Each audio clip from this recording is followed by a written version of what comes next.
The last lurch of the train was a final, weary sigh for Clara May Thompson. It was the end of 2,000 miles of soot, rattling bones, and the sour smell of strangers. She stepped down from the carriage, her worn leather boots sinking into dust the color of rust. The wind hit her first, a dry, ceaseless thing that carried the scent of sagebrush and emptiness. It pulled at the pins in her carefully coiled brown hair and snapped the hem of her dark wool traveling dress against her ankles. The town of Absolution Creek was less a town and more a wound in the vast, flat landscape. A single wide street of raw timber buildings stood hunched against the enormous sky. There was a general store, a saloon with swinging doors that looked like broken teeth, a squat church with a leaning steeple, and a handful of other structures that seemed to be holding on by sheer stubbornness. There were no trees to soften the harsh lines, no gardens to offer a touch of grace. It was a place built for survival, not for welcome. Clutching the handle of her single, heavy suitcase, Clara felt a tremor of fear, sharp and cold as a needle. This was it, the end of the line, the beginning of a life with Mr. Silas Woodley, a man she knew only from 2 letters written in a cramped, spidery hand. He had described his ranch, his herd, his need for a wife to make a home. Her father, in his quiet shame and desperation, had described the arrangement as a salvation, a chance for a respectable life. Far from the whispers and pitying glances back home in Ohio, Clara had simply seen it as a form of erasure. She walked toward the general store, the largest building on the street. The wooden boardwalk groaned under her feet. Inside, the air was thick with the smells of coffee beans, cured leather, and dust. A pot-bellied stove radiated a dry heat. 3 men in worn denim and sweat-stained hats stopped their low conversation to turn and stare at her. Their eyes were flat, curious, and utterly devoid of warmth. Behind the counter, a heavy-set man with a graying beard and a stained apron polished a glass with a slow, deliberate motion. "Can I help you, ma'am?" he asked, his voice a low rumble. "Yes, thank you," Clara said, forcing her voice to remain steady. She set her suitcase down beside her, a small anchor in this strange sea. "I'm looking for Mr. Silas Woodley. Could you direct me to his ranch?" The storekeeper set the glass down. The silence in the store deepened. The men by the stove did not even pretend to look away. "Silas Woodley?" the man repeated, as if the name were foreign. He scratched his beard. "Afraid you've had a long trip for nothing. Ma'am, Woodley's dead." The words did not register at first. They were just sounds, hanging in the thick air. "Dead?" she echoed, her voice a faint whisper. I do not understand. His last letter arrived only a month ago." "Well, a month is a long time out here," the storekeeper said, his tone holding no sympathy, only a statement of fact. "Got himself tangled with a spooked stallion in his barn, kicked him square in the chest. Happened about 2 weeks back, buried him up on the hill." He gestured vaguely with his thumb toward the window. 2 weeks. He had been dead for 2 weeks. The train had crawled across the country, click-clacking over the rails day and night, bringing her closer to a dead man. No one had sent word. Not a telegram, not a letter. The realization landed in her stomach like a stone. They had not cared enough to even try. I was to be his wife," she said, the words feeling foolish and hollow on her tongue. The admission was a mistake. She saw it instantly in the shift of the men's eyes. Their flat curiosity sharpened into something else, a mixture of pity and a cruel sort of judgment. One of the men by the stove let out a low chuckle and muttered something to his friend. Clara could not hear the words, but she heard the tone. She had heard it before. It was the sound of a woman being weighed and found wanting, a woman who had traveled 2,000 miles to marry a man she had never met, only to arrive a widow before she was ever a bride. Whispers began to circulate around her like smoke. What kind of woman does that? What was so wrong with her that her family would ship her off like unwanted cargo? Her cheeks burned with a hot, spreading shame. She felt their eyes on her, stripping away her dignity, dissecting her desperation. She had to get out of there. "Thank you for your time," she managed, her voice tight. She picked up her suitcase and turned, walking stiffly back out into the relentless wind. The street seemed longer now, the buildings more menacing. Every window was an eye, every shadow a judgment. She was stranded. Her return ticket was not for another 6 months, a detail her father had insisted upon to ensure the arrangement was seen through. The small amount of money she had was barely enough for a week's lodging, let alone a new ticket. Panic, cold and suffocating, began to close in. She had to find a place to stay, just for the night, a place to think. Her first stop was the saloon, the Gilded Cage. The sign read in faded gold paint. The doors swung open to a blast of noise, tinny piano music, loud laughter, and the clink of glasses. The air smelled of stale beer and sweat. A large man with a thick mustache and a dirty apron stood behind the bar. "We don't have rooms for rent," he said before she could even speak, his eyes flicking over her tired dress and pale face. He looked at her suitcase. "Not for your kind. Anyway." The implication was as sharp and ugly as a shard of broken glass. He thought she was there to sell the one thing she had left. Clara fled, her face flaming. She crossed the street, her steps hurried and unsteady, and made for the church. Its white paint was peeling, but it looked like a sanctuary. Surely there would be Christian charity here. A thin, severe-looking man in a black coat met her at the door. "Reverend Miller." "My dear child," he said, his voice smooth and practiced, but his eyes were as cold as a winter morning. "I heard what happened. A terrible tragedy." "Reverend," she began, her voice trembling slightly. "I have nowhere to go. I need a place to stay, just until I can arrange for my passage home." "The Lord provides," he said, a meaningless platitude. "But the church has no lodgings. I'm afraid we are a humble congregation. Perhaps Mrs. Gable at the boarding house has a room." He was already closing the door, offering a final, dismissive smile. A woman, presumably his wife, peered out from behind him, her face a mask of stern disapproval. There was no help for her there. The boarding house was her last hope. It was a 2-story building at the far end of the street, the only one with curtains in the windows. A stern-faced woman with her hair pulled back so tightly it seemed to pull her eyes into slits answered the door. "Mrs. Gable." "All my rooms are full," the woman said flatly, her gaze sweeping over Clara from head to toe, lingering for a moment on the dust clinging to her hem. "But I only need a small space, a cot, even I can pay," Clara pleaded, her voice cracking. "I said we're full." "Mrs." Gable repeated, her voice hardening. She made a move to shut the door. "You should have stayed back east where you belong." The door clicked shut, the sound as final as a nail in a coffin. Clara stood on the porch, her suitcase handle digging into her palm. The rejections had come one after another, each one a slap in the face. She was an outcast, a piece of driftwood washed up on an inhospitable shore. The wind whipped a strand of hair across her face, and she tasted the grit of the dust on her lips.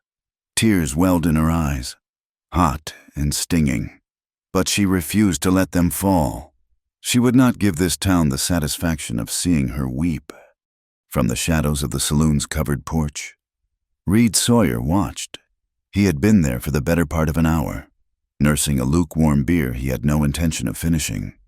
He had seen the woman arrive on the train, had seen the way she carried herself, with a fragile pride that the West had a habit of breaking.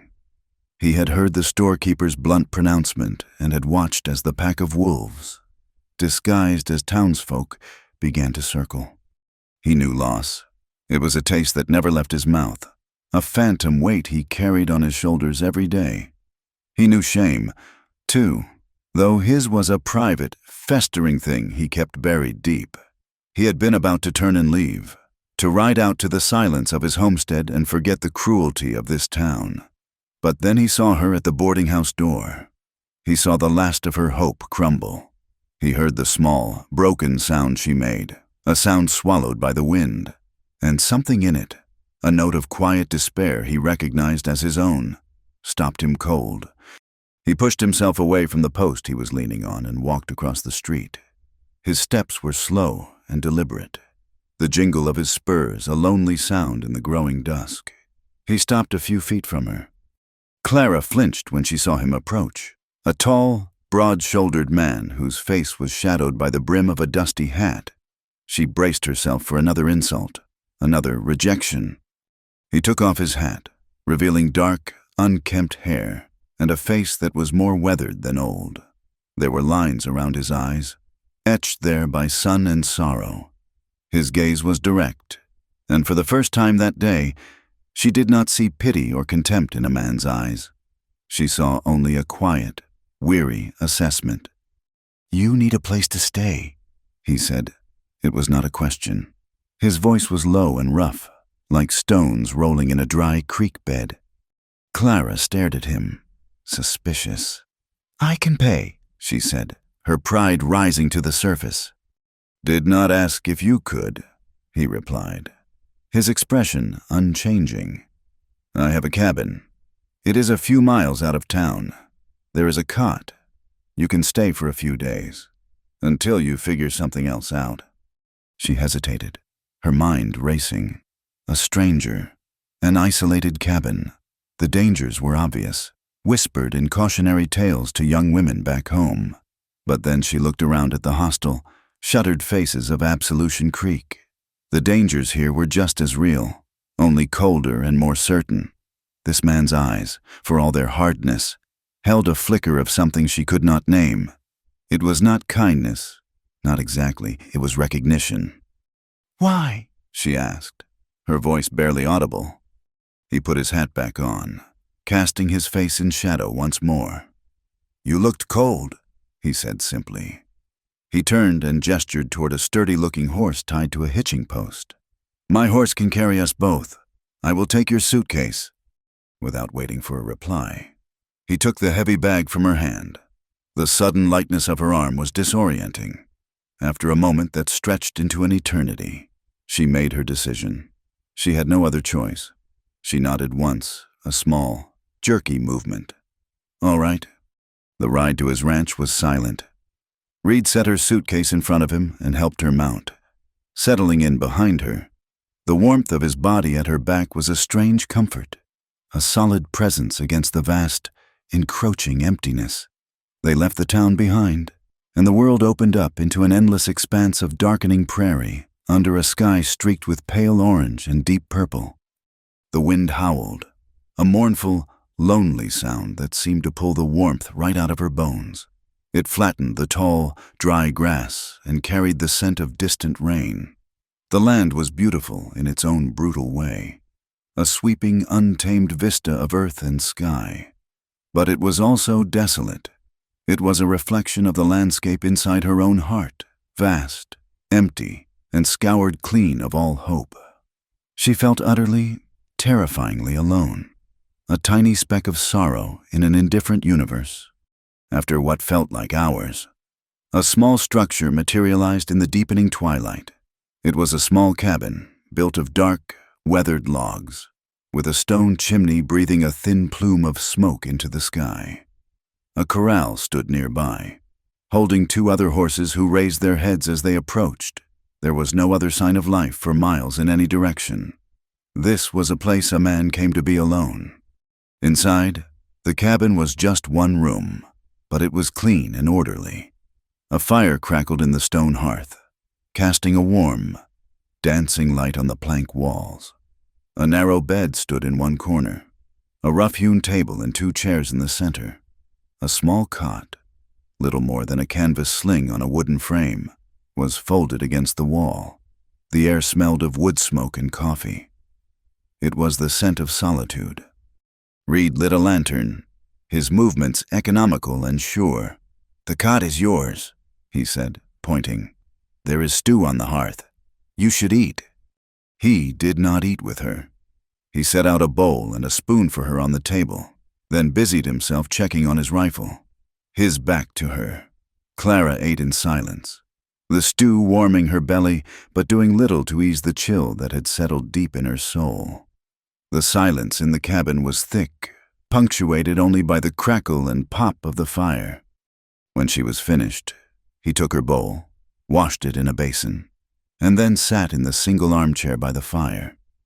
Staring into the flames, he seemed to have forgotten she was even there. Clara unfolded the cot and placed it near the hearth. As close to the warmth as she could get, she did not undress. The wool of her traveling dress felt like armor. She lay down, pulling her thin coat over her as a blanket. The firelight flickered across the rough ceiling beams.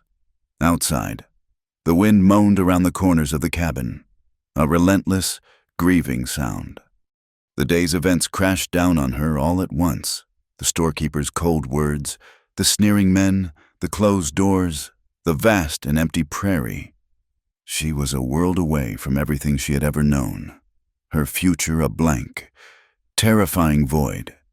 She had been sent away to secure a respectable life, and instead, she had found only death, judgment, and the charity of a silent, brooding stranger. She was nothing, a ghost who had arrived too late. She curled onto her side, turning her back to the silent man at the fire. She pulled her knees to her chest and hugged herself tight, as if to keep from shattering into a million pieces. A single hot tear finally escaped and traced a cold path down her cheek. In the quiet of the small cabin, under the watch of the immense, star-filled sky, she whispered the words into the folds of her coat, a desperate prayer sent into the uncaring darkness. I just don't want to be forgotten. The days on the homestead fell into a rhythm dictated by the sun and the needs of the land. Clara found a strange, anchoring comfort in the routine. She rose before dawn, the cabin air cold against her cheeks, and coaxed the embers in the hearth back to life. She learned the heft of the water buckets, the path to the well worn smooth by years of another woman's footsteps. She learned to collect eggs from the 3 cantankerous hens in the small coop, her city-bred hesitation giving way to a grudging respect for their territorial squawks. The work was hard, a physical ache that settled in her back and shoulders by nightfall. But it was honest. It was a purpose. When she kneaded dough for bread, the rhythmic push and pull on the floured board was a meditation. When she mended one of Reed's worn shirts, the tiny, precise stitches were a way of ordering a small corner of her chaotic world. But in the quiet moments, when the bread was rising, or when she stared out the single window at the endless sea of brown grass, her mind would drift. The purpose would fall away, and the sorrow would rush back in, a cold tide that left her feeling hollow and adrift. She was a woman living in a dead woman's house, wearing a dead man's name she had never even been given. Reed was a ghost in his own home. He was kind in a detached, practical way. He left a stack of freshly split firewood by the door each morning. He made sure the water barrel was never empty. Once, he returned from a day of riding the fence lines and silently placed a small bunch of hardy, purple wildflowers on the table before retreating to the barn. But he moved around her with a careful, deliberate distance. His grief was a wall, invisible but solid. She saw it most clearly in the way he treated his left hand. A plain gold band, worn smooth with time, encircled his ring finger, sometimes while mending his clothes. She would see his thumb unconsciously rub against it. Other times, she would catch him looking at it, and a shadow would pass over his face, a shudder coming down over his already guarded eyes. He had lost his wife, Sarah, 2 years prior. The small, unmarked grave on a rise behind the cabin was a testament to that. He never spoke of her, but her presence was everywhere. In the faded calico curtains she had likely sewn, in the way he avoided looking at the empty rocking chair by the hearth, in the wedding ring he could not seem to remove. He was a man locked in a room with a memory, and he had no intention of opening the door. They rarely ate their meals together. Clara would prepare the food. and he would take his plate and eat outside on the porch steps, or in the barn, leaving her to the silence of the cabin. The arrangement was unspoken, a quiet acknowledgement of the chasm between them. He was her protector, her reluctant host, but he was not her companion. About a week after her arrival, the need for supplies became unavoidable. Reed announced his intention to ride to town that morning, his voice as flat and emotionless as the prairie. "I will come with you," Clara said, more a statement than a question. The thought of being left alone in this vast emptiness, even for a day, was unsettling.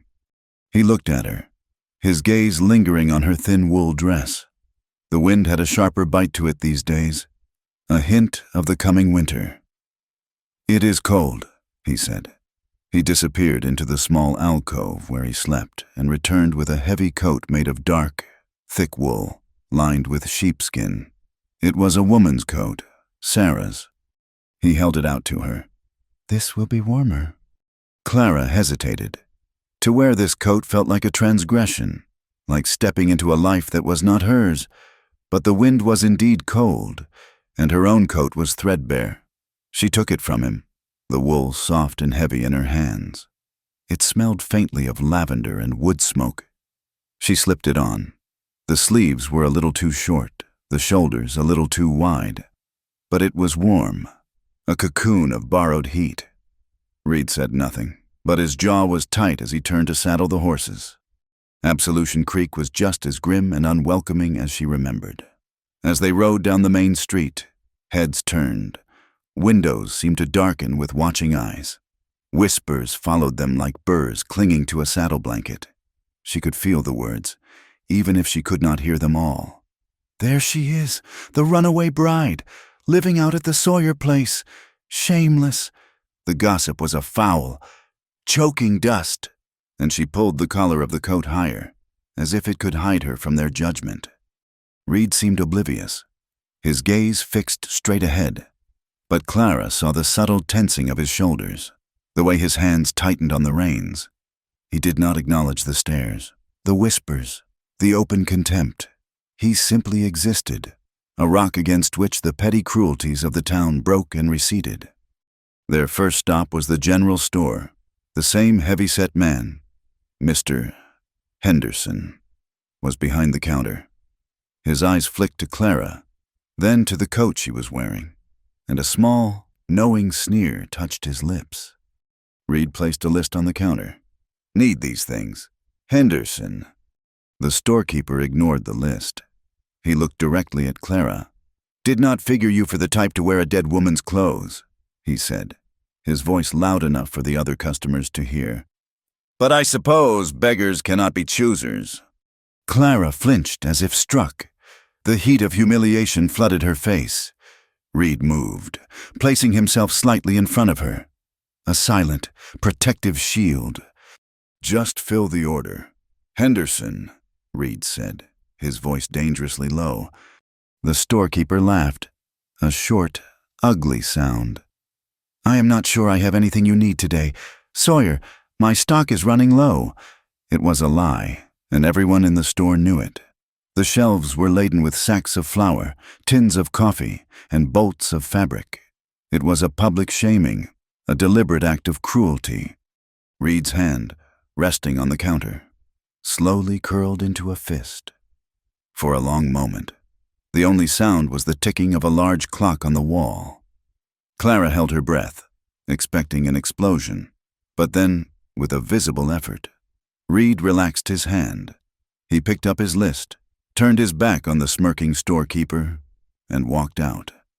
Clara hurried after him, the stares of the other customers burning into her back. They were halfway down the boardwalk when a voice called out her name, a name she had not heard in months. "Clara May Thompson." She froze. The voice was familiar, a cold sliver of a past she thought she had left 2,000 miles behind. She turned slowly. Sheriff Brody stood there, leaning against a post in front of his office. He was a man of medium height, but he held himself with an air of unearned authority. His uniform was too clean, his boots too polished for a town like this. He had a thin, cruel mouth and pale, watchful eyes. He had been a deputy back in Ohio, a man whose advances she had politely but firmly rebuffed. His pride had been wounded, and his resentment had been a palpable thing. She had never imagined she would see him again, least of all here, in this God-forsaken corner of the world. "Sheriff," she said, her voice strained. "I heard you had arrived," he said, pushing himself off the post and walking toward them. He ignored Reed completely, his focus entirely on her. "A long way from home, are you not? Following a man who did not have the decency to wait for you." "My business is my own," she said, lifting her chin. "Not when it becomes the town's business," he retorted, his voice silky smooth but laced with malice. "People are talking. Clara May, they are saying all sorts of things. It reflects poorly on a town when strange women show up with no family, no husband, and no means of support." He let his gaze drift over Reed, a dismissive, insulting glance. "You will be watched. Any trouble, and you will be on the next train heading east, one way or another." The threat was clear. He was using his badge, his power in this lawless place, to continue a personal vendetta.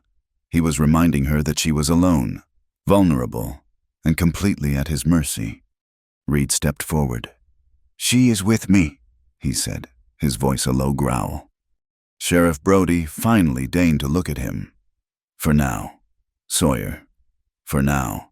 But even a reclusive man like you must care about his reputation." He tipped his hat to Clara, a mocking gesture of respect. "Do try to behave yourself, Miss Thompson." He turned and walked back to his office, leaving a trail of cold dread in his wake. The encounter had rattled Clara to her core. Her past was not buried. It had followed her, and it wore a sheriff's star. They left town without any supplies. The ride back to the homestead was tense and silent. The shame from the store and the fear from the sheriff's threat churned inside her.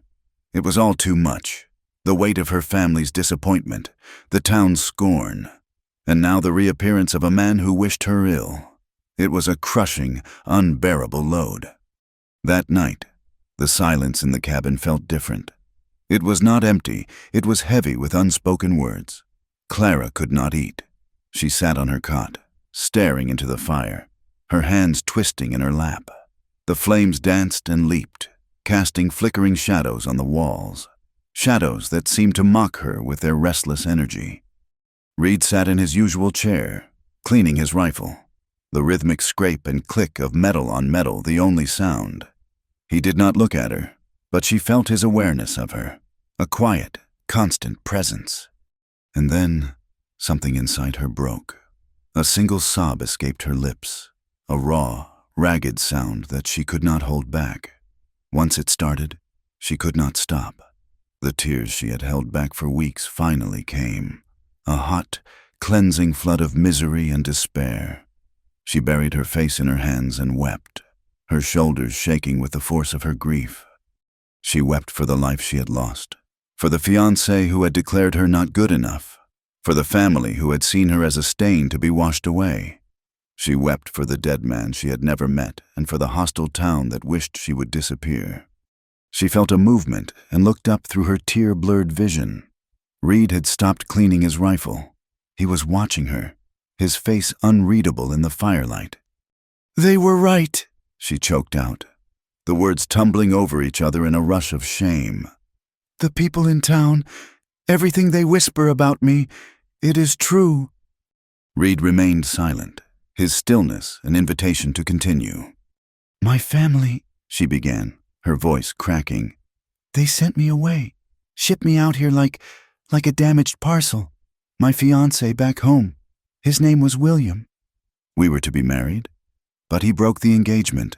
He found someone else, someone from a family with more money, more standing." Her voice dropped to a pained whisper. "He said I lacked spirit, that I was too quiet, too plain, and in our town, a broken engagement. It is a woman's fault, always. My father, he could not bear the disgrace. Mr. Woodley's proposal was a way out, a way to hide me, to get rid of the problem. She looked at him, her eyes pleading for some kind of understanding, but bracing for the disgust she was sure she would see. He saw me as ruined, and now I am ruined. Reed's face was a mask of stone, but his jaw was clenched so tightly a muscle jumped in his cheek. He listened to her entire story without a single word, his dark eyes never leaving her face. When she was finished, her words hanging in the air like smoke, he stood up abruptly. The sudden movement made her flinch. Without a glance in her direction, he walked to the door, pulled it open, and stepped out into the cold, dark night. The door swung shut behind him, leaving her alone with the fire and the echo of her own shame. She stared at the closed door, a fresh wave of despair washing over her. He was ashamed of her, disgusted. Just like her father, just like William, just like the whole world. She had laid her pathetic, sordid little story at his feet, and he had walked away from it, unable to bear the stench of her failure. She curled up on the cot, the borrowed coat still wrapped around her, and cried until there were no tears left. She awoke the next morning to an unfamiliar sound, a steady, rhythmic rasp of a saw, followed by the sharp, clean report of a hammer striking a nail. Her eyes felt swollen and heavy. For a moment, she was afraid to look, but Reed's bed was empty. She sat up and saw him by the hearth. He had taken apart her flimsy cot. In its place, he was building a proper bed frame from fresh-cut pine. It was small and simple, but it was solid. He worked with a quiet, focused intensity, his movements sure and precise. He was not disgusted. He was building something for her, a wordless act of kindness that spoke louder than any apology or reassurance could. He was making her a more permanent place in his home. When he was finished, he laid her thin mattress and blankets on the new frame. He turned and saw her watching him. His gaze was steady, but he said nothing about the night before. He simply walked to the stove, poured 2 cups of coffee, and set them on the table. Then, for the first time since she had arrived, he sat down across from her to eat breakfast. The silence between them was different now. The tension was gone, replaced by a fragile, unspoken understanding. They rode back to town that afternoon, a renewed sense of purpose in their mission. As they left the homestead, Clara pulled on the warm, sheepskin-lined coat. The wind was just as cold, the prairie just as vast, but she felt a tiny, flickering ember of warmth inside her that had not been there before. On the ride home, with sacks of flour and coffee tied to their saddles, she finally found the courage to ask the question that had been hovering in her mind since the day she arrived. "Reed," she said, her voice quiet against the sound of the wind, "do you regret taking me in?" He rode on for a few moments, his eyes on the horizon. She thought he might not answer. Then, without looking at her, he spoke, his voice low and rough. "You looked cold." The snow came without warning. One morning, the world was a study in brown and gray. By noon, it was a blur of white. It did not fall gently. It came in a furious, horizontal onslaught, a howling blizzard that erased the horizon and buried the prairie under a suffocating blanket. Reed, his face grim, spent the afternoon securing the barn and reinforcing the shutters on the cabin. By nightfall, the world outside had disappeared. There was only the wind, a shrieking, monstrous thing that clawed at the log walls, and the inside of their small, firelit room. They were trapped. The week's worth of supplies they had purchased now seemed pitifully small. The cabin, which had felt like a refuge, slowly transformed into a cage. The vast emptiness outside was replaced by a tense, enforced proximity within. The silence, once a neutral space between them, now grew heavy, freighted with everything they did not say. Days bled into one another, marked only by the rising and setting of a sun they could not see. To combat the oppressive quiet, Clara retrieved the one book she had brought with her in her suitcase, a worn volume of poetry by Mr. Longfellow. The first night, she felt foolish, but the silence was more unbearable than the risk of his judgment. "Would you mind," she began, her voice small, "if I read aloud for a time? It helps to pass the hours." Reed, who was sharpening a knife by the hearth, merely grunted. It was not a yes, but it was not a no. Clara took it as permission. She lit a candle, opened the book, and began to read. Her voice was soft at first, hesitant, but it gained strength as she lost herself in the rhythm of the words. She read of Evangeline and Hiawatha, of villages and forests and oceans, of worlds far from this desolate, snow-locked plain. Reed never looked up from his task. He sat in the shadows on the far side of the hearth, a dark, unmoving shape. But he was listening. She knew he was. The steady, scraping sound of the whetstone on steel slowed, then stopped altogether. He just sat, letting the words wash over him in the flickering light. Night after night, the ritual continued. Clara would read, and Reed would listen from the periphery.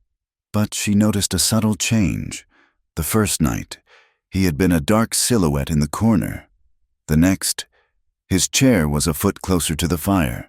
The night after that, another foot. He was slowly, unconsciously, inching his way out of the shadows and into the small circle of warmth and light she created. He was moving toward the sound of her voice. One evening, after she had closed the book, a deep quiet settled over the cabin. The blizzard had passed, leaving behind a world of profound, muffled silence.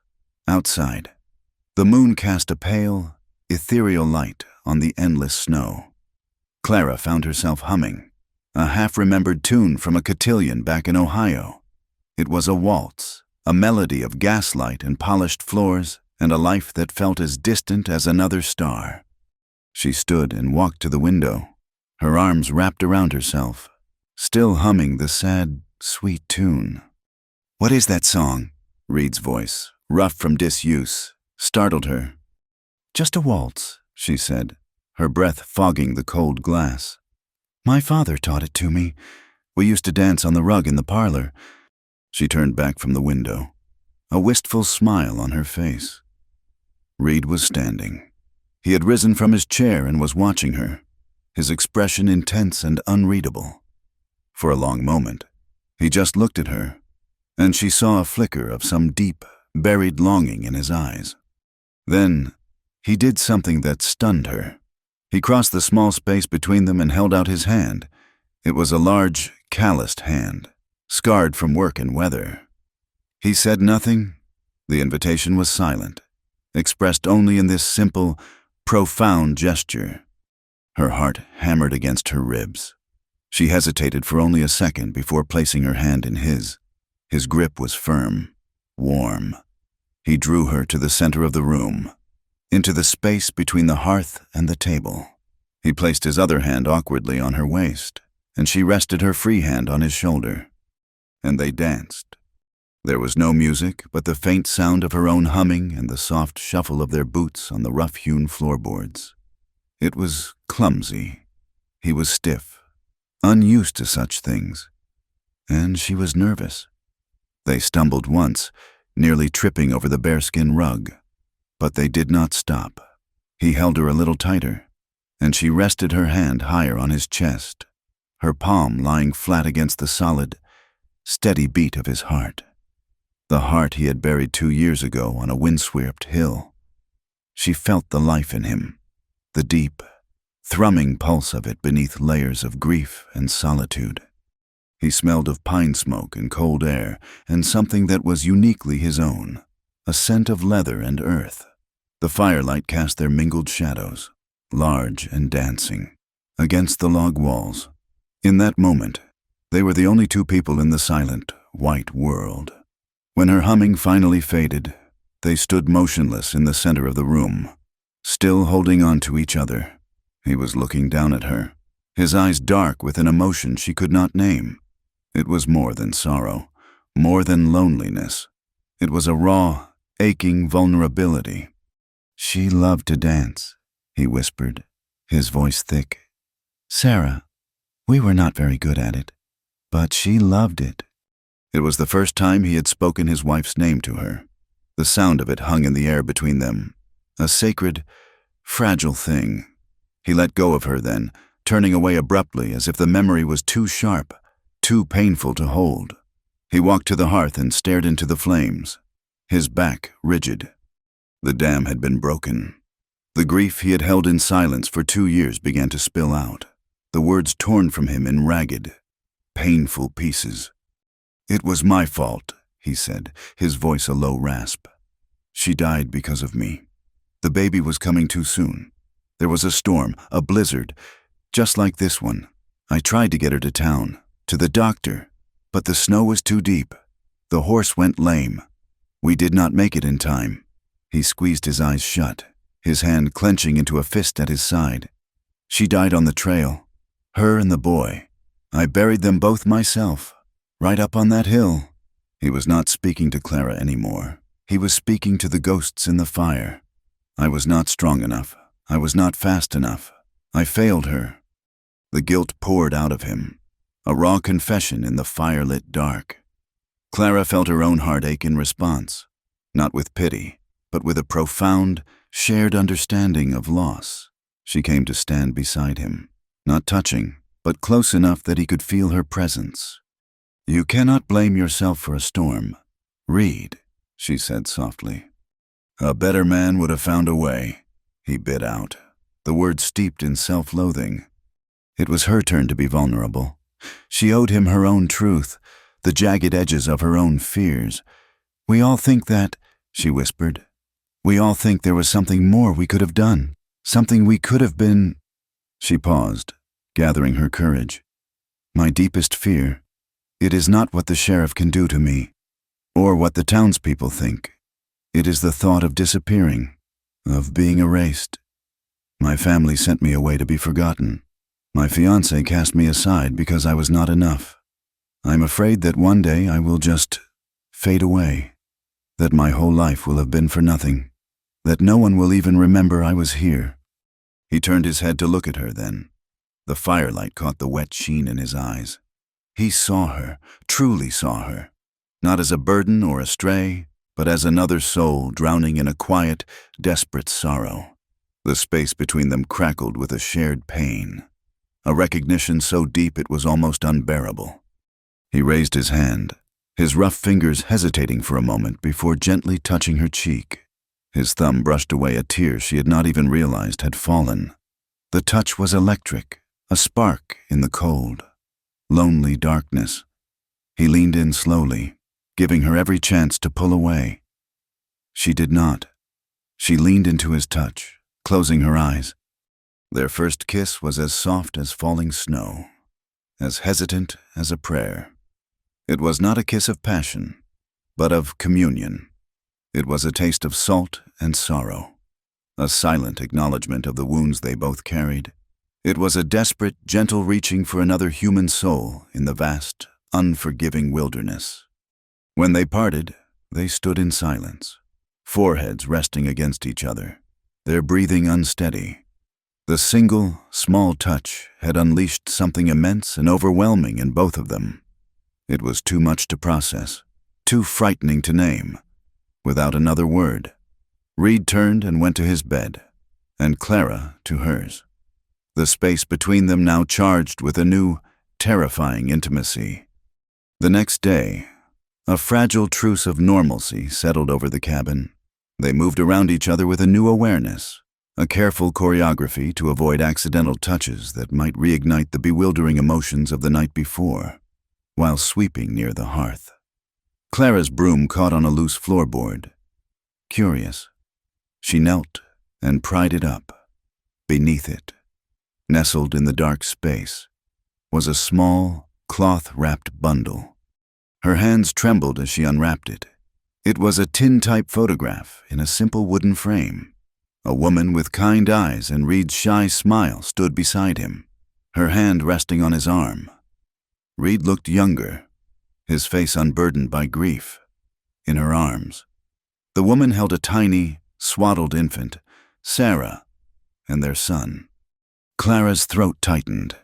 This was his secret heart, the treasure he kept buried beneath the floor. This was the life he had lost. She looked at the woman's happy, trusting face, and felt not jealousy, but a deep, aching wave of empathy. Very carefully, she wrapped the photograph back in its cloth and placed it exactly as she had found it, pressing the floorboard firmly back into place. It was not her secret to keep, nor her memory to disturb. As the days of their confinement wore on, the careful distance between them began to fray. The memory of the kiss lingered. A simple brush of hands as they reached for the same ladle sent a jolt through them both. A shared glance across the dinner table held a new, deeper meaning. The desperate need for connection, starved by loneliness and winter, began to rise between them, an undeniable tide. They were two broken people clinging to a single piece of driftwood in a vast, frozen ocean. One night, the wind picked up again, moaning around the eaves of the cabin. The fire was burning low, and the shadows were deep and close. Clara sat on her new bed, mending a tear in the sheepskin coat, while Reed sat staring into the embers. The quiet was different tonight. It was not empty. It was full of longing. She put her sewing aside. "Reed," she said, her voice a near whisper. He looked up, his eyes dark and intense in the dying light. She could not hold back the fear that was always with her, the fear that she had confessed to him, the fear that drove her very existence. It came out in a soft, desperate plea, the truest words she had ever spoken. "I do not want to be forgotten." It was a prayer. It was a confession. It was an offering of her deepest, most vulnerable self. Reed rose from his chair and came to her. He knelt before her on the floor, taking her mending hands in his. He did not speak. He had no words for the things he felt. He answered her not with his voice, but with his hands, his lips, his body. He kissed her again, and this time there was no hesitation. It was a kiss of profound, aching need. A kiss that sought to erase the cold and the loneliness and the ghosts that haunted them both. He answered her with the gentle pressure of his hands as he cradled her face, with the warmth of his lips on her skin. He answered her by lifting her into his arms and carrying her the few steps to his bed, as the snow began to fall softly outside the window, muffling the last sounds of the world. He answered her plea. He made love to her not with frantic passion, but with a slow, desperate reverence, as if in the act of remembering her body, he could save her from being forgotten. And in that moment, in the warmth of his arms, Clara felt seen. She felt real. She was no longer a ghost. But afterward, as she lay curled against him, listening to the rhythm of his breathing, she felt him change. A stillness came over him, but it was not the stillness of peace. It was the rigid quiet of fear. The intimacy that had been a refuge moments before now became a threat. He had let someone in. He had opened the door to the room he had locked 2 years ago, and the terror of it was overwhelming. The shame of what felt like a betrayal to his past, and the paralyzing fear of needing someone again, of risking another loss, crashed down on him. Slowly, carefully, he extracted himself from her embrace. He sat up, his back to her, a wide, uncrossable chasm opening between them in the darkness. He pulled on his trousers and went to sit in his chair by the cold hearth, a solitary figure staring into the ashes. Clara lay in the warmth of his bed, the scent of him still on her skin, and felt a chill colder than any winter wind. He had retreated back into his grief, back into his solitude, leaving her utterly alone. The connection she had felt, the feeling of being seen and remembered, shattered into a million pieces. He had answered her plea, and then, in the silence that followed, he had rejected her completely. She was heartbroken. The morning after they made love was a morning of ashes. The fire in the hearth had died. leaving a pale, gray dust that seemed to coat everything in the cabin with a film of regret. A brittle, piercing cold seeped through the log walls, but the chill in the air was nothing compared to the frozen expanse that had opened up between them. Clara tried to act as if nothing had changed. It was a desperate, fragile performance. She rose, rekindled the fire, and put the coffee on to boil, her movements stiff and overly precise. "It is a cold one this morning," she said, her voice a forced, cheerful sound in the heavy silence. Reed, who was pulling on his boots, gave only a grunt in reply. He did not look at her. He kept his back to her, a solid wall of muscle and unspoken rejection.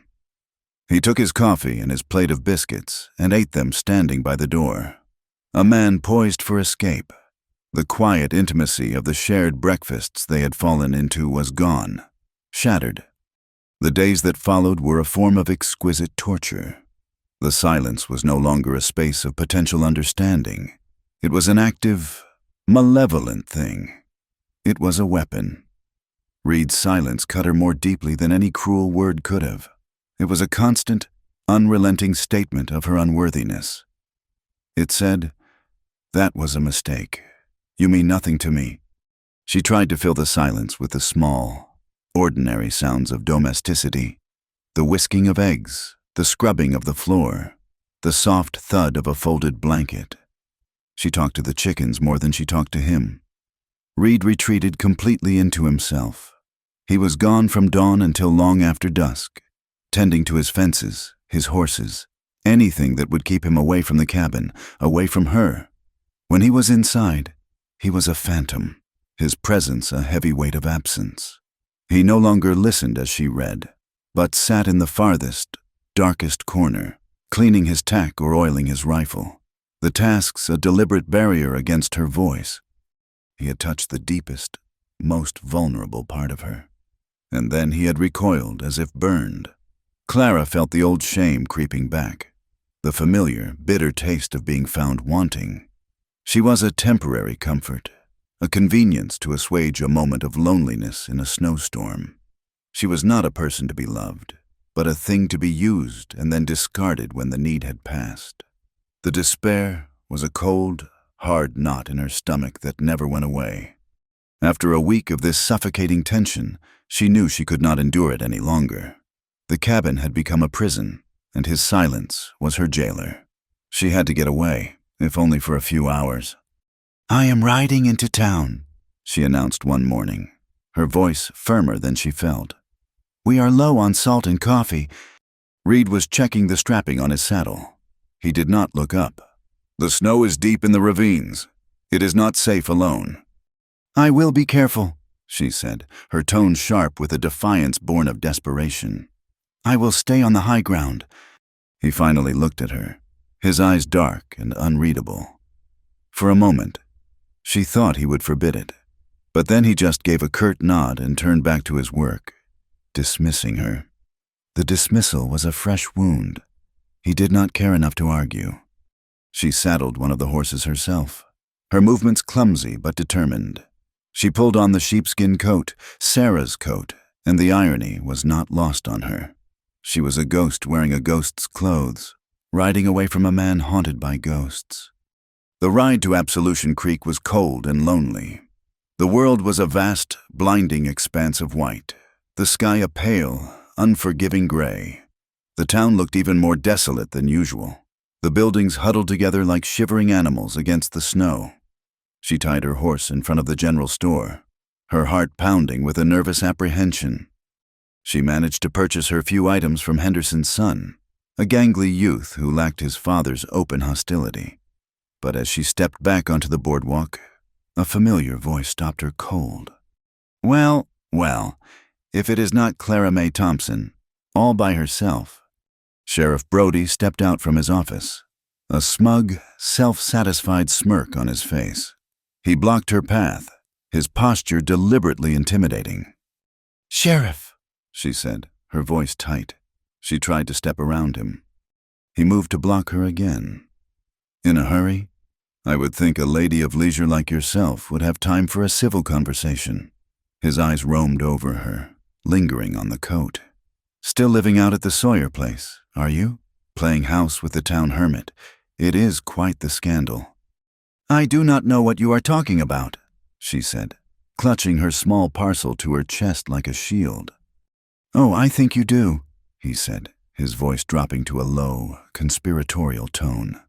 "See, I have been thinking about you, Clara May, about your story. A respectable young lady from a good family, sent all the way out here to marry a stranger. It does not add up. Unless, of course, you were not so respectable." He leaned closer, his breath a foul cloud in the cold air. "I did some checking. Sent a wire back to a friend in Ohio. It is funny what you can learn. Seems your fiancé, William Prescott, is a very upstanding young man. Comes from a family with a sterling reputation. It seems highly unlikely he would break an engagement without a very good reason." Clara's blood ran cold. "You have no right." "I have every right," he interrupted, his voice hardening. "I am the law here, and I do not like liars in my town. So why do you not tell me the real story? Clara May, what did you do? Did you let him get too familiar? Did you get yourself into a spot of trouble your father had to pay to cover up?" His questions were sharp, pointed daggers, each one striking at her deepest insecurities. He was doing this deliberately, publicly. 2 women had stopped on the boardwalk to listen, their faces alight with avid curiosity. A man coming out of the saloon paused, a smirk on his face. He was stripping her bare in the middle of the street, using his badge to enact his petty, personal revenge. "You are mistaken," she said, her voice trembling. "Am I?" he sneered. "I do not think so. I remember you, back home. You always had that prim, better-than-thou act, too good to even have a dance with a deputy sheriff, but you were not too good to come crawling out to this wasteland. Were you? You are a fraud. Clara May, and I want you gone." The humiliation was a physical thing, a hot, suffocating wave that threatened to drown her. He had taken her private shame and made it a public spectacle. He had confirmed everything she feared about herself, that she was ruined, tainted, and false. She pushed past him, her shoulder knocking against his, and practically ran to her horse. She did not look back, but she could feel his cold, triumphant eyes on her, could hear the titters of the onlookers. She untied the reins with fumbling, numb fingers, mounted the horse, and galloped out of town, fleeing the scene of her own execution. She rode blindly, the tears freezing on her cheeks. The shame was a black, choking poison in her throat. He was right. She was a liar. She had let Reed believe she was an innocent victim of a fickle fiancé. But the truth was more complicated, more damning. She had allowed William's advances, caught up in the promise of love and marriage, only to be discarded when he found a better prospect. She had broken the rules, and she had been punished for it. When she arrived back at the ranch, she was shaking, her face pale and drawn. She stumbled into the cabin, dropping the parcel of salt and coffee onto the table. Reed was there, stoking the fire. He looked up, and for a fleeting moment, she saw a flicker of concern in his eyes. He saw her distress. He saw her silent, trembling state. But then the shutter came down again. He said nothing. He did not ask what was wrong. He did not ask what had happened in town. He simply looked away and continued his task, his silence a final, brutal confirmation of her isolation. He did not care. That night, she knew she could not stay. To remain here, in this cabin filled with his silence and her shame, was to slowly die. It was better to face the wilderness, better to freeze in the snow, than to be a ghost in a house where she was so profoundly, completely unwanted. While Reed was in the barn tending to the horses, she made her decision. Her movements were calm, deliberate. She took her small suitcase from under her bed and began to pack her few belongings, her book of poetry, her spare dress, the silver locket that had belonged to her mother. She worked quickly, methodically. This was not an act of anger, but of survival. She was cutting out a part of herself that had dared to hope, cauterizing the wound before it could fester and kill her. She wrote a short, simple note and left it on the table. "Thank you for your kindness. I am sorry for the trouble." She pulled on the heavy sheepskin coat one last time. It felt like a shroud. She opened the cabin door and stepped out into the night. The world that met her was a maelstrom. While she had been packing, the sky had turned, and a sudden, violent snowstorm had descended upon the prairie. The wind screamed, tearing at her clothes and hair, and the snow was a blinding, suffocating wall of white. She could not see more than 2 feet in front of her. The barn, only 50 yards away, was completely invisible. Panic seized her. She had not realized. She had been so lost in her own misery she had not seen the signs, but she could not go back. Her pride, the last tattered remnant of her dignity, would not allow it. She took a step, then another, trying to orient herself, trying to find the path that led away from the ranch. The cold was immediate and brutal. It pierced through the heavy coat, sinking its teeth deep into her bones. The wind stole her breath, and the swirling snow disoriented her. Every direction looked the same. She stumbled on, her legs growing heavy and numb. The cold was making her sluggish, her thoughts slow and thick. She was so tired, so very tired. She just wanted to lie down, to close her eyes and let the white silence swallow her whole. She sank to her knees, the world a swirling vortex of white and black, and then she knew no more. Reed found her by the barn door, a snow-dusted mound that was almost indistinguishable from the drifts around it. A primal fear, cold and sharp as ice, shot through him when he realized the cabin door was ajar. He followed her faint, rapidly disappearing footprints, his heart hammering in his chest. He saw the note, and a dread, unlike anything he had felt in 2 years, seized him. He carried her inside, his fear making him clumsy. She was terrifyingly light, her body limp and cold, her face a stark, waxy white against the dark wood of the cabin. He laid her on the bearskin rug in front of the hearth, piling every blanket he could find on top of her. He chafed her hands and feet, his movements rough and desperate, trying to force life and warmth back into her frozen limbs. For hours, he worked, his world narrowed to the small, still figure before the fire. He fed the flames until the cabin was sweltering. He forced warm broth between her lips. He whispered her name over and over, a hoarse, desperate prayer. "Clara! Clara! Do not do this! Please!" Sometime before dawn, a raging fever took hold. She began to shiver violently, her skin burning to the touch. She tossed her head back and forth, trapped in a delirious nightmare, and in her delirium, the walls she had so carefully constructed around her heart crumbled into dust. The fears she had carried in silence poured out of her in a broken, feverish torrent. "Forgotten," she mumbled, her eyes wide and unseeing. "He said I was a liar. Everyone knows. Just a ghost. Do not leave me. Please, do not leave me here alone." Her hands clutched at the blankets, her words a jumble of her confrontation with the sheriff and her desperate, heartbreaking plea to him. "Used up, abandoned, erased. He will not even remember my name." Reed knelt by her side, listening to her fragmented confessions, and each word was a knife in his gut. This was his fault, his silence, his fear, his cowardice had driven her out into the storm.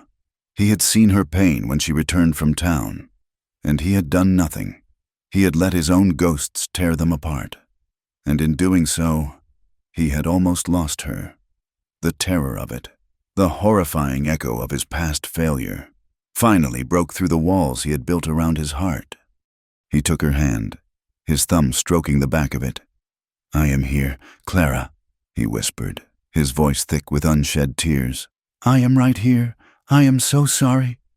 He stayed by her bedside through the night and into the next day, bathing her forehead with cool water, whispering apologies she could not hear. He confessed his own fears to her sleeping form, the words he had been too afraid to say when she was awake. "I was scared," he admitted to the quiet room, his voice raw. "I was a coward. When I lost Sarah, I lost everything. I thought I could never feel anything again. And then you came here, and you filled this empty house with life. You made me feel again. And it terrified me. To lose someone like that, it breaks a man. I could not go through it again. I pushed you away because I was afraid to lose you." Late in the afternoon, her fever broke. Her eyes fluttered open, and this time, they were clear. She focused on his face, seeing the exhaustion, the fear, and the raw, undisguised emotion there. Tears welled in his eyes and traced paths through the grime on his cheeks. "I am so sorry. Clara," he whispered, his voice breaking. Please stay. Give me another chance. Give me a chance to love you with my whole heart, without fear." A tear slipped from the corner of her eye and ran down her temple. She was too weak to speak, but she squeezed his hand. It was enough. He lowered his head to their joined hands and wept, the silent, stoic cowboy finally broken. She raised her free hand and weakly touched his hair. They cried together in the warm, firelit cabin, a storm of grief and regret and a fragile, burgeoning hope. The unspoken words, the fears, the sorrows, they were all out in the open now, washed clean by shared tears. Their bond, forged in the crucible of their near tragedy, was now unspoken but fiercely alive. In the days that followed, as her strength returned, they did not speak of love or of the future. There was no need. It was in the way he held her hand, the way he watched over her as she slept, the way they clung to one another through the bitter cold of the long nights. Two survivors who had found their only shelter in each other. Spring did not arrive gently.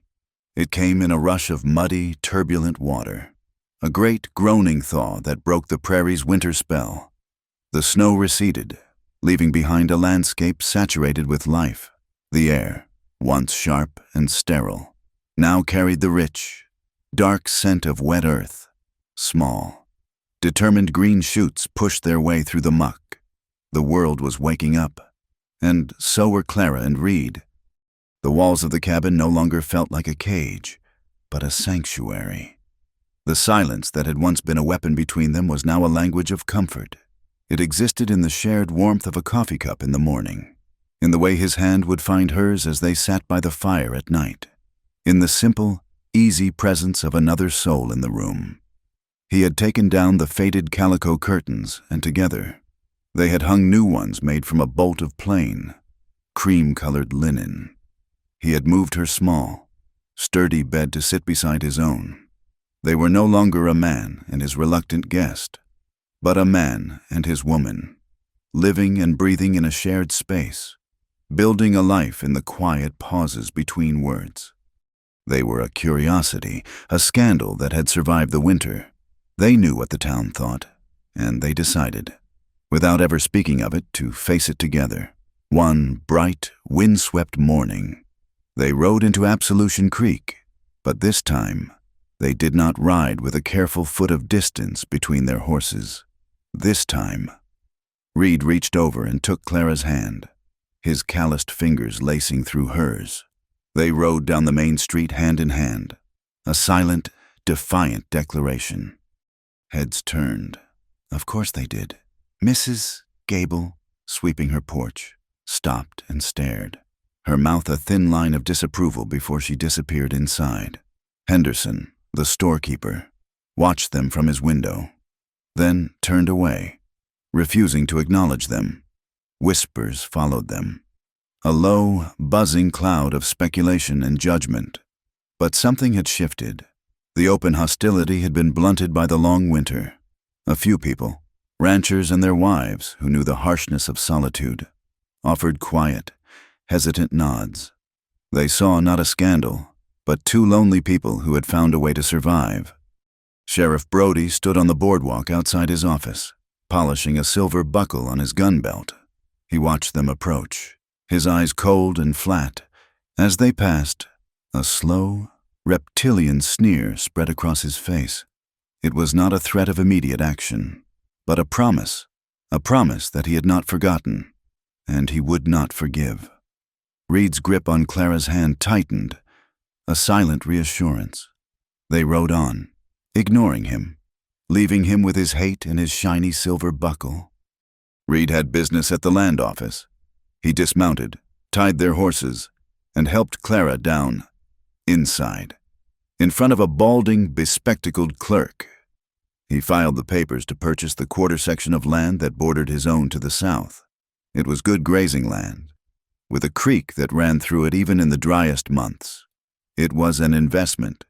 It was a statement. It was a man putting down deeper roots, building something meant to last. It was his way of saying he was building a life not just for himself, but for her. Clara stood beside him, her hand resting on the small of his back, and felt a profound, grounding sense of peace.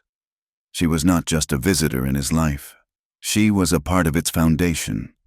As the land healed from the winter, so did Clara. The hollow ache of being forgotten began to recede, replaced by a burgeoning sense of purpose. She had her book of poetry, and she had a mind that was sharp and clear. Word traveled quietly among the scattered homesteads. The woman at the Sawyer place was educated, a teacher from back east. It started with one family, the Millers, who lived 5 miles to the north. They had a 10-year-old son, Thomas, who was bright and curious but could not read his own name. His mother, a weary woman with kind eyes, rode over one afternoon and asked, timidly, if Clara might be willing to teach him. Clara agreed without hesitation. The next day, Thomas arrived on a sway-backed pony, his face scrubbed clean, a slate clutched in his hands. They sat at the cabin's small table, and Clara began with the letters. A, B, C. The work was slow and often frustrating, but a light had been rekindled in Clara's eyes. She was no longer just a survivor. She was a giver of gifts. She was a teacher. Soon, 2 more children joined Thomas, the Peterson girls, shy and quiet, with braids as thick as ropes. 3 days a week, the small cabin was transformed into a schoolhouse. The air filled with the scrape of chalk on slate and the sound of children's voices tentatively sounding out words. The ranch, once a place of stark solitude, became a quiet refuge. The mothers, when they came to collect their children, would often stay for a cup of coffee, their quiet gratitude a balm on Clara's wounded soul. They did not see the runaway bride the town whispered about. They saw a kind, intelligent woman who was teaching their children to read. They saw a friend. Reed watched it all with a quiet pride. He would come in from the fields and stand in the doorway for a moment, listening to the lessons, a rare, soft smile touching his lips. He built a longer bench for the children to sit on and planed a larger plank of wood, painting it black to serve as a proper chalkboard. He was building a life with her, and she, in turn, was filling it with light and laughter. The happiness was so new, so fragile, that Clara was almost afraid to breathe, afraid it would shatter. And one hot afternoon in late spring, it did. They saw the riders coming from a long way off, 3 of them, kicking up a cloud of dust against the bright blue sky. It was Sheriff Brody and 2 of his deputies. A cold knot of dread formed in Clara's stomach. Reed, who had been repairing a harness on the porch, stood slowly, his face becoming a hard, emotionless mask. Brody reined in his horse a few feet from the porch, his smug sneer firmly in place. He did not dismount. He held up a piece of paper. "Reed Sawyer," he announced, his voice carrying an official, pompous weight. "I have a warrant for your arrest." Clara stepped out of the cabin to stand beside Reed. "Arrest? For what?" she demanded, her voice sharp. "Cattle theft," Brody said, clearly enjoying himself. "Seems that Mr. Henderson down at the general store, is missing 5 head of cattle, and a witness saw a man matching Sawyer's description driving them north toward this very ranch 2 nights ago. It was a lie, a blatant, venomous lie. Reed had been with her 2 nights ago. They had eaten dinner and watched the sunset from the porch. "That is impossible," Clara said, her voice shaking with outrage. "He was here with me all evening." "Ah, yes, the testimony of his live-in companion," Brody said with a dismissive wave of his hand. "I am sure a judge will find that very compelling." He looked past them, his eyes sweeping over the land, lingering on the southern pasture. "The warrant also gives me the authority to seize this property as evidence and hold it pending trial, including that new parcel you just filed for." The pieces clicked into place. This was not about cattle. This was about the land. It was about revenge. Brody was using the law as a cudgel to destroy Reed and drive her out. "You are a liar," Clara said, her voice rising, no longer trembling but ringing with fury. She stepped off the porch, placing herself directly in front of Brody's horse, forcing the animal to back up a step. "There was no theft. This is not about justice. This is about vengeance. This is because of me." Her public defiance was a shock. The deputies shifted uncomfortably in their saddles. Brody's smirk faltered for a second, replaced by a flash of raw anger. "Watch your mouth, woman," he snarled. "You are interfering with an officer of the law." "I am speaking the truth," she shot back, her voice carrying across the yard.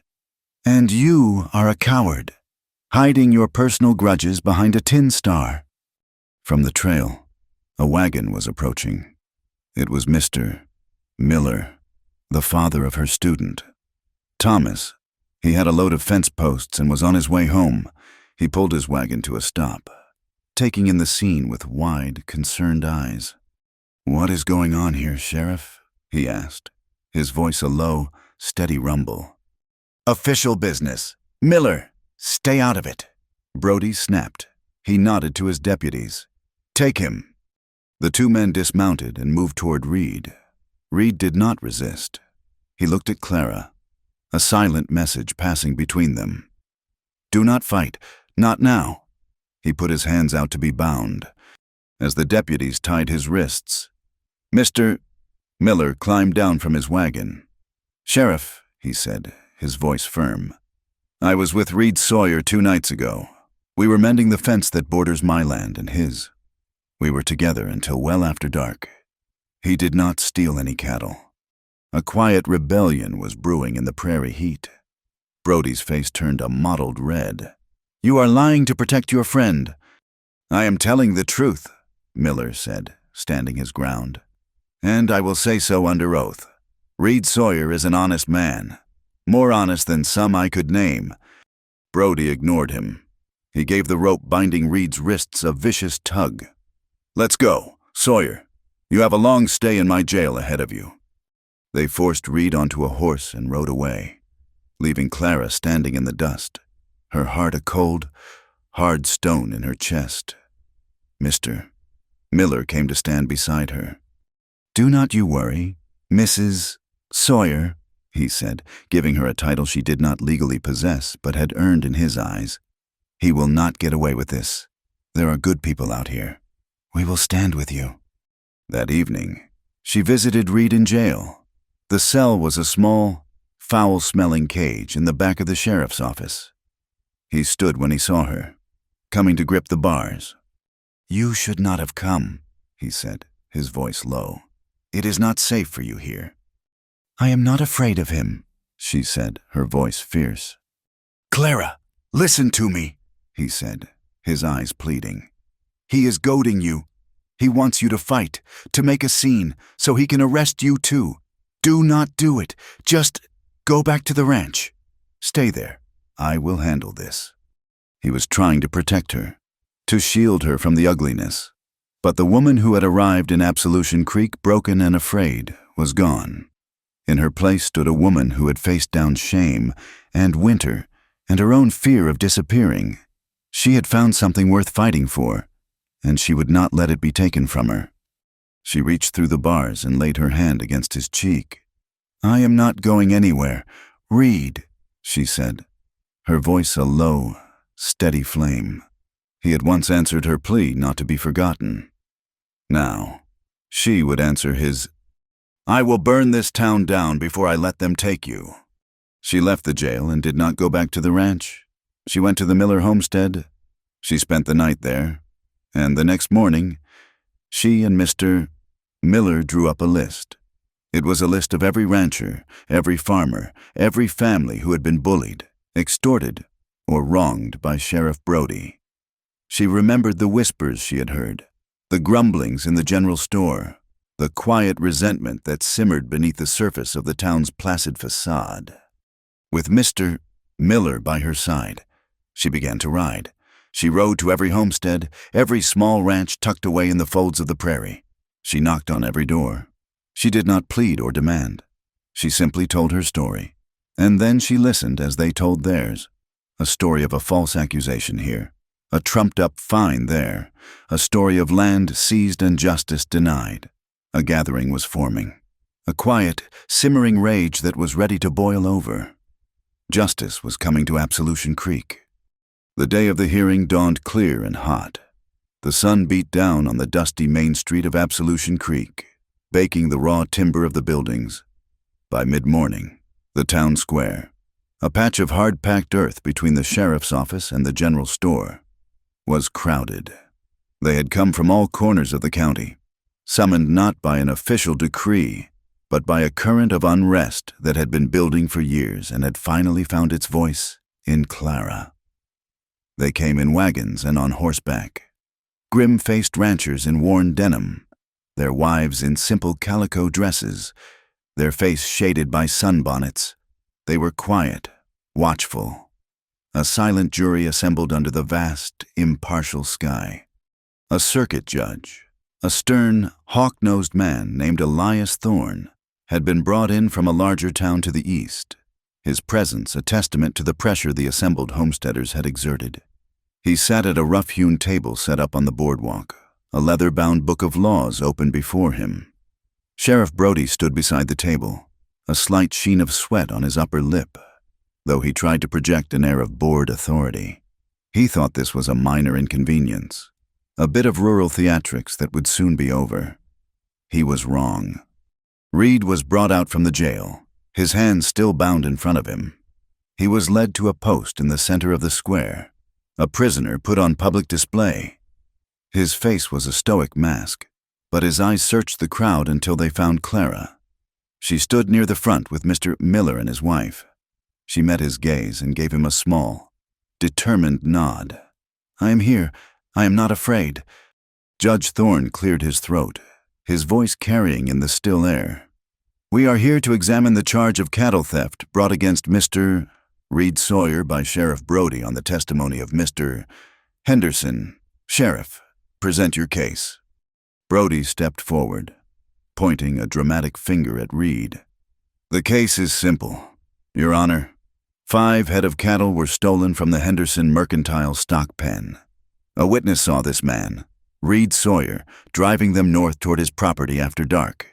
He is a loner, a man who keeps to himself, a man with secrets."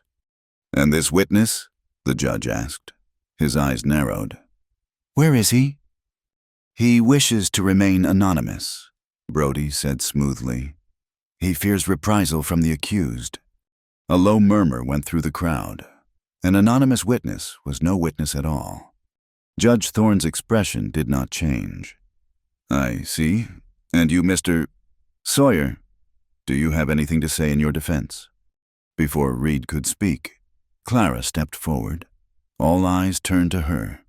She was not dressed in the practical clothes of the homestead, but in her one good dress, the dark wool she had arrived in. She had brushed it and mended it, and she wore it like armor. Her hair was coiled neatly at the nape of her neck. She looked like the lady from the East she had once been, but her eyes held the steady, unblinking gaze of a woman of the West. "Your Honor," she said, her voice clear and strong, carrying to every corner of the square. "My name is Clara May Thompson. I stand for Reed Sawyer. The charge against him is a lie. But to understand why it is a lie, you must first understand the man who made it." She turned, her gaze falling on Sheriff Brody. "This is not about cattle. This is about a personal vendetta, one that began many years ago, and many miles from here, in a town in Ohio." The crowd stirred. This was more than a trial about stolen livestock. This was a story. "Sheriff Brody, or Deputy Brody as he was then, knew me back home," Clara continued, her voice unwavering.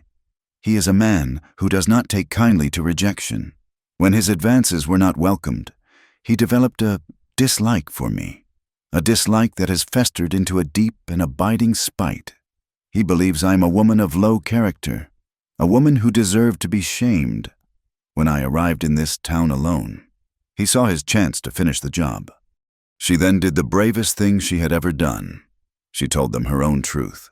She did not spare herself or soften the edges. The sheriff has spread rumors about why I came here. He would have you believe I was ruined, cast out for some terrible sin. The truth is, my engagement was broken. I was heartbroken and my family was shamed by it. In their eyes, I had failed, and so they sent me away. They sent me here to be forgotten." She looked around the square, meeting the eyes of the women in their sunbonnets, the men whose faces were etched with the hardships of this land. "I was sent here because I was seen as a disgrace, and when Sheriff Brody saw me, he did not see a woman seeking a new life. He saw a target for his old hatred." She turned her attention back to the judge.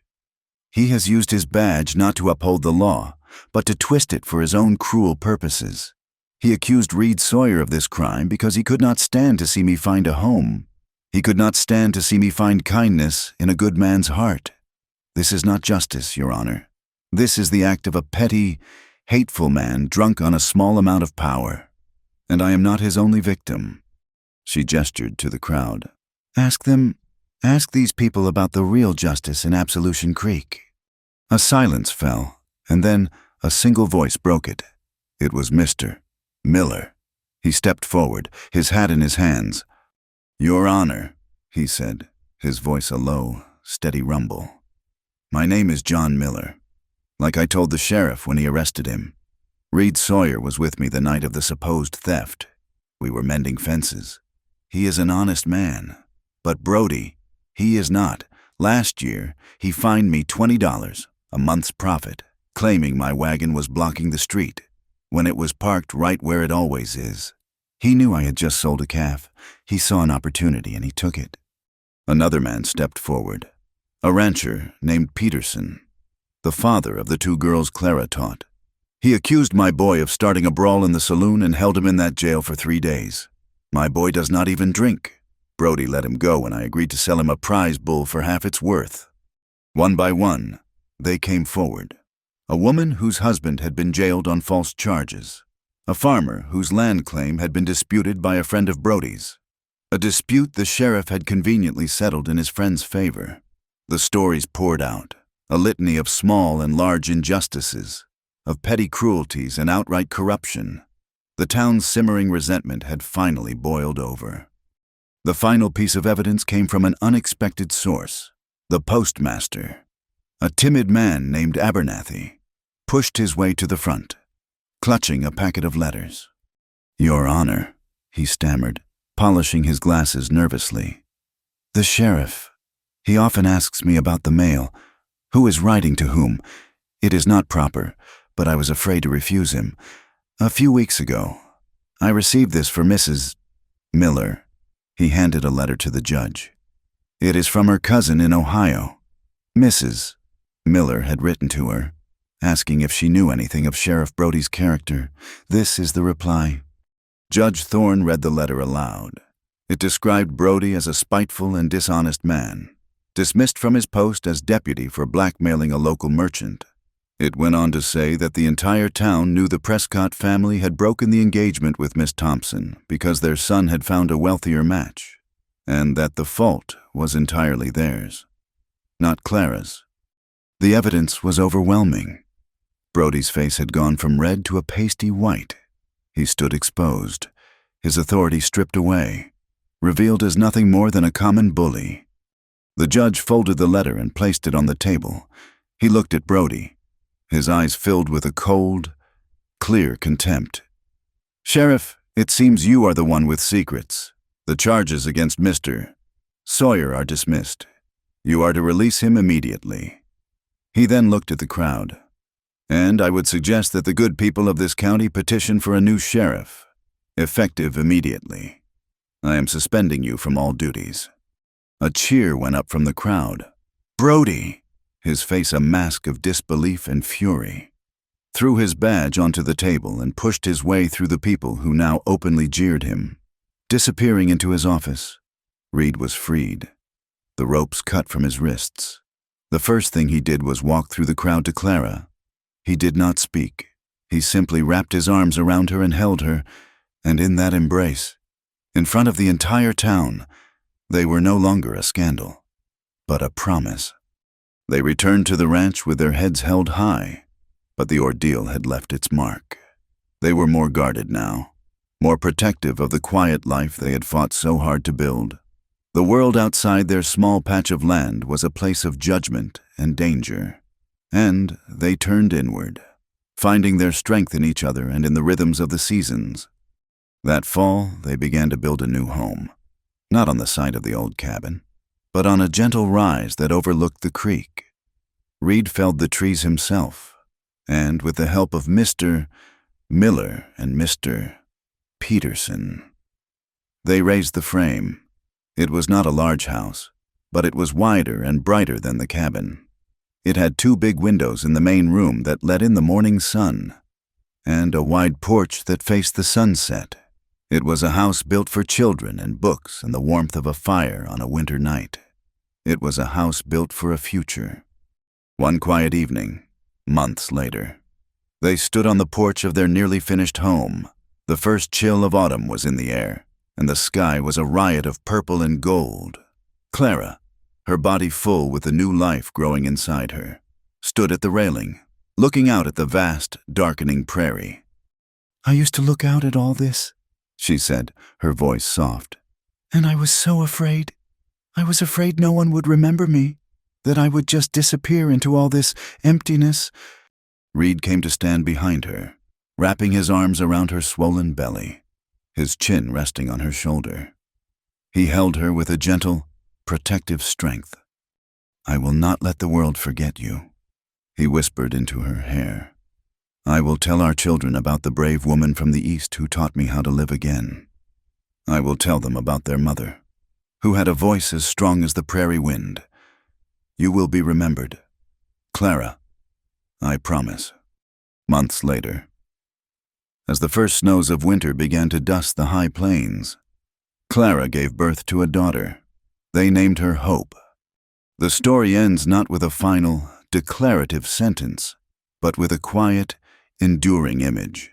The family, Reed, Clara, and their infant daughter wrapped snugly in a blanket, standing together on the porch of their new home, the prairie wind, the same wind that had once seemed so mournful and desolate, blows wild and strong around them, whipping strands of Clara's hair across her face. But it no longer sounds like a lament. It sounds like a song. They are no longer lost, no longer forgotten. They are home. Thank you for listening to our story around the campfire. And we encourage you to comment with where you are listening from to connect with fellow travelers. Please subscribe to the Wild West Campfire channel and share your thoughts in English.